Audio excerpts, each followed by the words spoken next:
Your analysis was right, and that's unfortunately why nobody used it.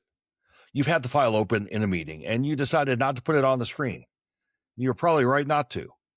In the next 15 minutes, you're going to find out why that room schedules you after the decision and what a year of that really cost you.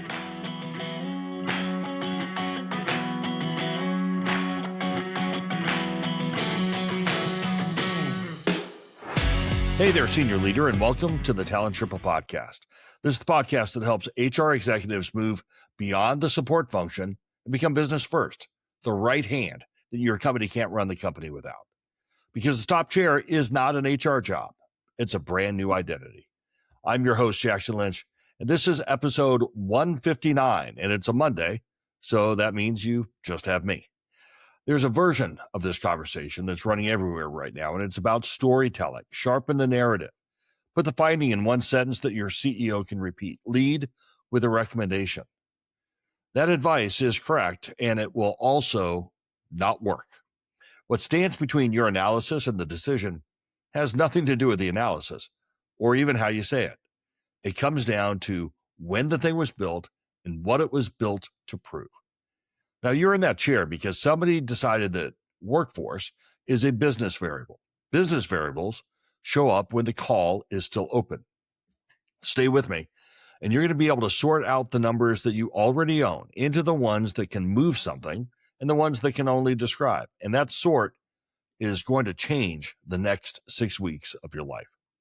Here's what I want to show you today. The most persuasive number that you own is the one the CEO has the least use for.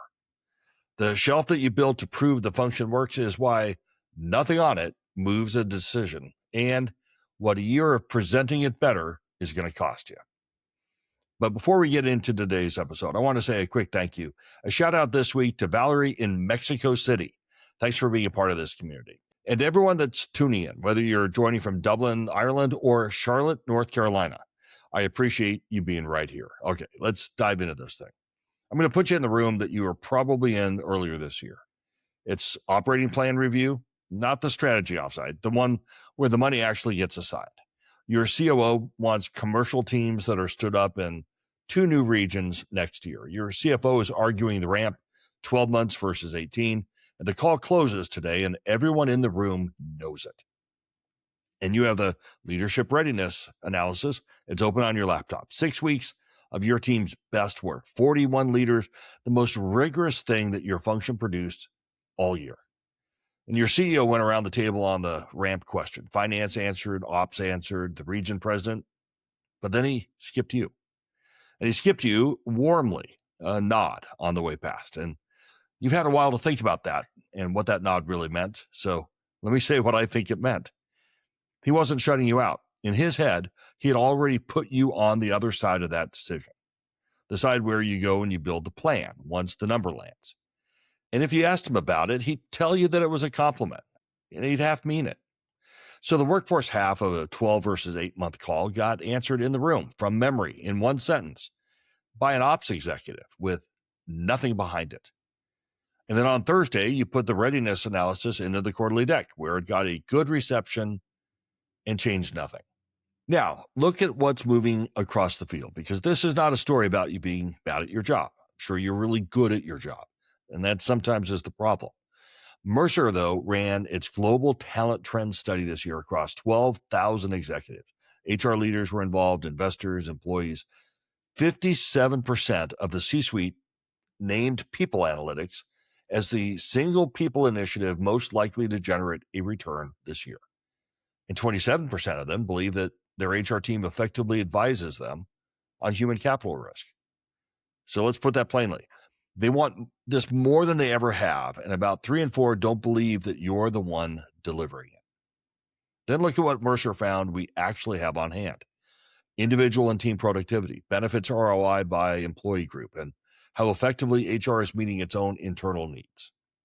Read that last one twice. The intelligence most available to us is, in fact, intelligence about us. Mercer has a name for that pattern. It's called insight theater.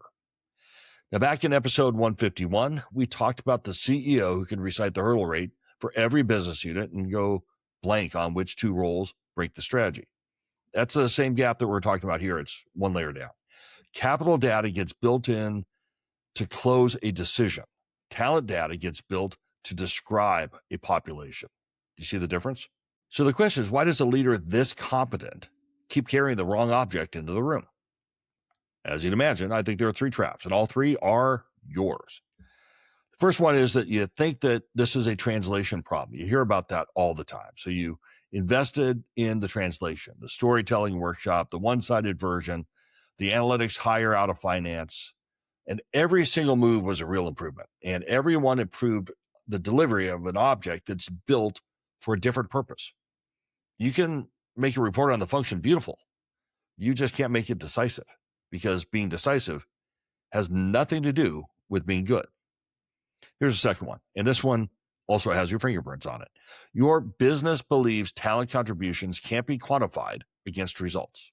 You've known for years that that's wrong, and yet you've never been able to move it. So look at what you did instead.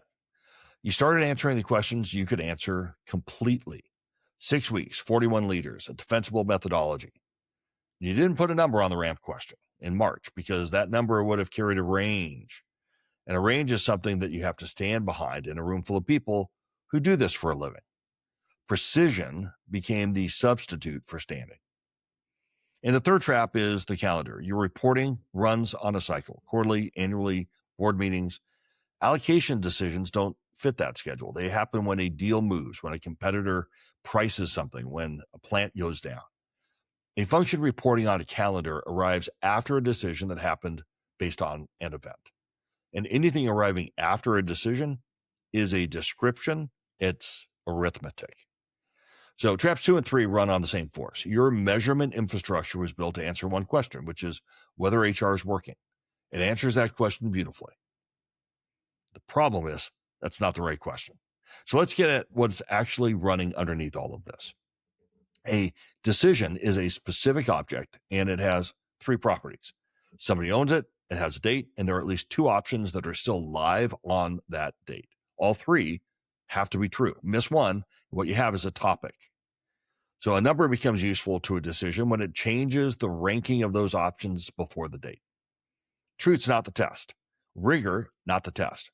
Changing the ranking before the date, that's the test.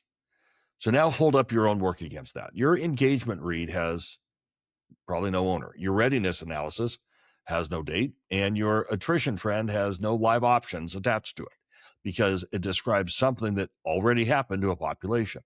I've talked that before. Most of our metrics are trying to lead the business forward using their rear view mirror. Every one of those things happens to be true, by the way, but none of them is a decision. So what does your shelf look like? I've watched a lot of really good, talented HR leaders work this very same way, under the same pressure. And I've been in the seat myself, and I knew the room needed an estimate on the live question with a range on it, and my name next to it. I also had a board deck that was due in 9 days and a function to run. So early in my career, I finished the complete answer to the settled question because that was the one I could finish. I got the rigor right. But as a result, I was never in the decision. And that's the pattern, and the architecture is what produces it. So the metrics create the mandate. And that's what I mean by when I talk about measurement as governance. What you measure defines what the system believes you are producing. And you've been measuring how well the function runs. So that's what the system believes that you produce. You spent your entire career measuring whether the function is working. But here's the hard truth. Nobody in the building has a decision that turns on the answer to that question, which means the problem was never how good the number is or how right. It's whether the question it answers is still open. And hold on, because here's where it stops being about data. A support function reports on itself, because reporting is what a support function gets measured into. The chair you're climbing towards decides what the enterprise measures are and when it arrives. That's a different job, and it isn't the one that you have to be handed. Nobody else in that building is going to build the workforce instrumentation. The measurement architecture has been yours the whole time. The problem is you've been pointing it at yourself. So here's the climb. These are the 3 moves, and I think the first one runs inside of your very next staff meeting. Play number 1 is get a list of the allocation decisions that close in the next 90 days. Your CFO almost invariably is going to have it, or your chief of staff might. And I mean not the ones that have to be made that are already really made. I mean the pending calls. Which regions are going to get funded, whether the ramp is 12 or 18 months, whether the plant runs 2 shifts or goes back to 3. Kind of mark the 3 where the answer is going to turn on people. The first version of that list, by the way, is going to be long because you're going to write down the decisions that you have an opinion about. And unfortunately, most of those are probably closed. Play number 2 is take one of the 3 and then put a number on it before a date. 1 page, like what the workforce side of each option cost, what you're confident about and what you're not. That's a range that you're going to defend in the room because that range beats a precise number that arrives too late. That's the step. You stop reporting on the function and you start instrumenting a decision that hasn't yet closed. And play 3 is take one standing report off the calendar. You know which one. It's the recurring package that no one has ever acted on, and it has survived 4 years because pulling it felt like conceding something. Tell the distribution list you're going to be replacing it with 90-day decision lists. What you keep sending is what the business keeps believing you're for. So you need to give them something else to believe. And one thing I want you to carry out of here today is being right about the workforce and being inside the decision are not the same thing. And only one of them is going to be on somebody's calendar. Choose wisely. Okay, and before we finish, let me say the part I wish someone had pulled me aside and said to me. The most persuasive number that you own is the one the CEO has the least use for because it's evidence about the function working. And there's no allocation in that building that turns on it. The shelf doesn't move decisions because you built an answer to a question about yourself. And it answers one thing and nothing else. And every quarter that you continue to spend presenting it better is a quarter the room spends learning that you arrive after the decision closes. And that's the whole job. Move beyond leading the support function, become the person that your CEO cannot run the company without.